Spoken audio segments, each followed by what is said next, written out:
Welcome back to BYoungMinistry.com, to another blog and to another podcast. Today we continue in our study of Mark chapter 11. We're in verses 15 through 19, which reads, On reaching Jerusalem, Jesus entered the temple courts and began driving out those who were buying and selling there.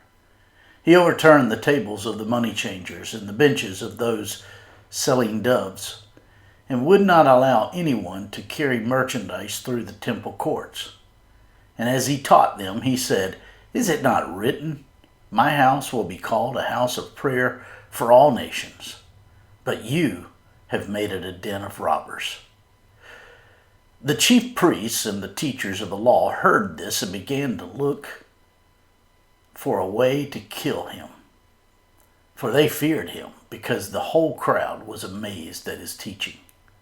When evening came, Jesus and his disciples went out of the city. That's Mark chapter 11, verses 15 through 19.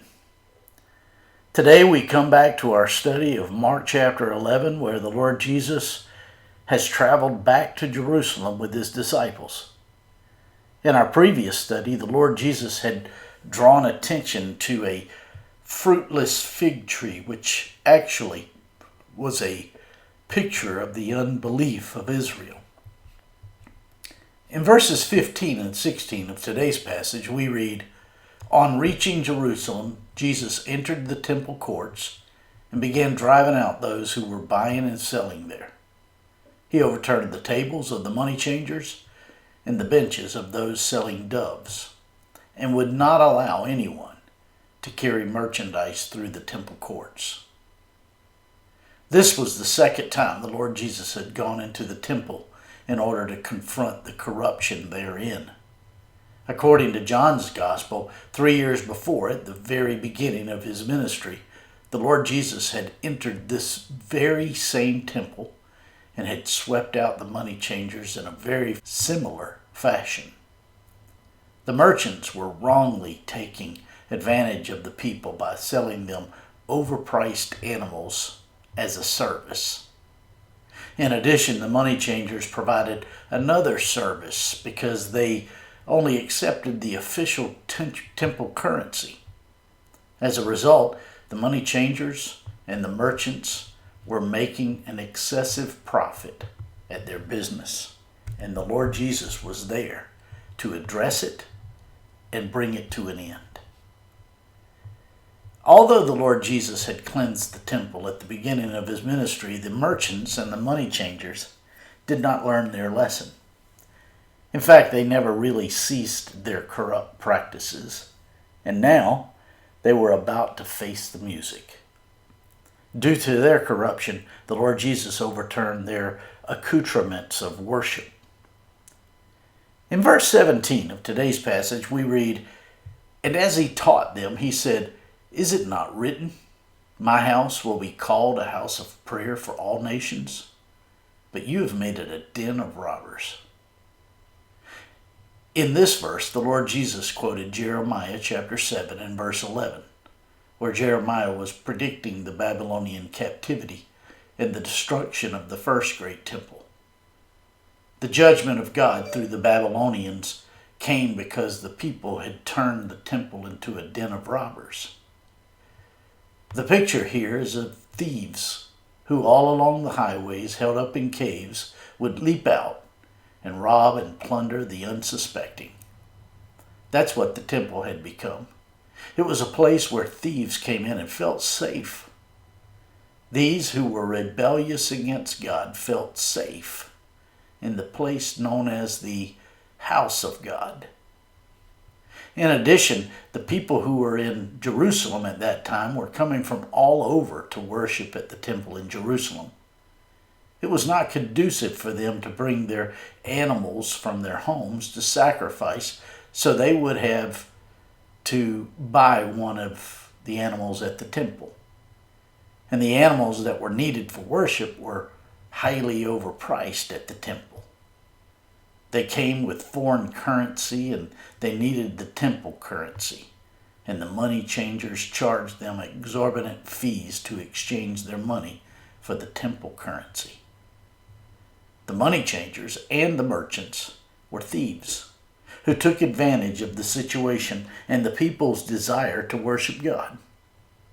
This explains the words the Lord Jesus used while driving them out of the temple area.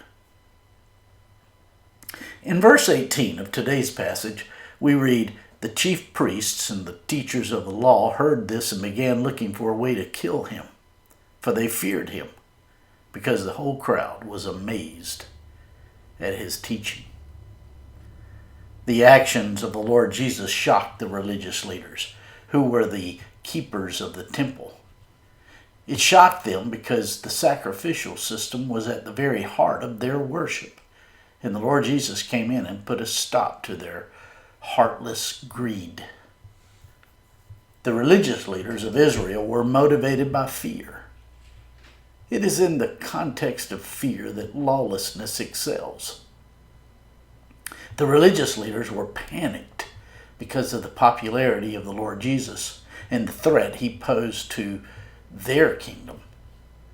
They were afraid of him because his power was greater than theirs, and his influence was greater than theirs. The jealousy and fear of the religious leaders caused them to want the Lord Jesus dead. And that was key, because from the foundation of all creation, the Lord Jesus was slated to be the Passover lamb that year for all of eternity. These events all led to the religious leaders wanting to find a way to kill the Lord Jesus. They had arrived upon the point of no return. They no longer put up with anything the Lord Jesus did or said from that moment onward. This sealed his death, but it also sealed the destiny of those willing to depend upon him for salvation from sin. The corrupt religious leaders thought they were getting rid of the Lord Jesus, but it was he who was setting the stage for his sacrifice to be made for the forgiveness of our sin. In verse 19 of today's passage, we read, "When evening came, Jesus and his disciples went out of the city." Once again, we are given a subtle metaphor about the spiritual condition of the religious community in Israel. I find it sad that a person can live their whole life thinking they are earning God's acceptance through their goodness, only to get to the end of their lives to discover they were never on the side of the Lord. This is why the Lord made such a big deal out of our faith. And only faith placed in the work and the goodness of the Lord Jesus makes us right with God. My friends, I trust this blog and this podcast are helping you in your walk with the Lord. If I can be of further assistance to you, shoot me an email at BYoungMinistry@gmail.com. Hey, have a great